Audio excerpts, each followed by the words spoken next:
Shalom. As we prepare for Rosh Hashanah this year, we run into an interesting situation which happens every couple of years, and that is that Rosh Hashanah leads into Shabbat.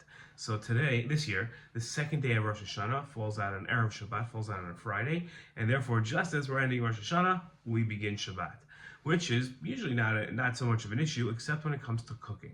We can't cook on Shabbat, and you can't cook on Yom Tov for after Yom Tov, which runs us into a contradiction, because how are you supposed to prepare for Shabbat, which is 3 days after the start of Yom Tov, if you can't cook on Yom Tov for Shabbat?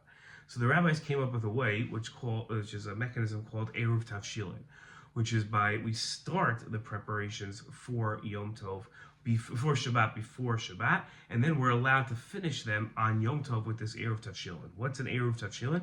So what we do is we put aside a piece of bread and a cooked item. Usually we use a hard-boiled egg, and we set those aside on Erev Yom Tov. So this year it would be on Wednesday afternoon.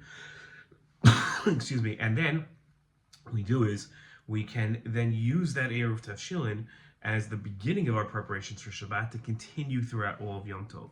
The mechanism of how this works is a little too complicated for a short video, but what we have to do on Wednesday afternoon is set aside a piece of bread and usually cooked food, boiled egg is fine.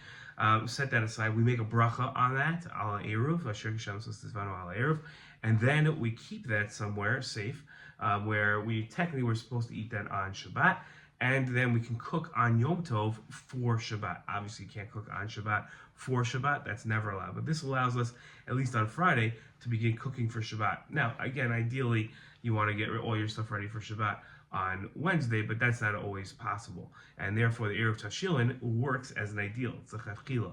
Now, let's say somebody forgets to make an Erev Tavshilin.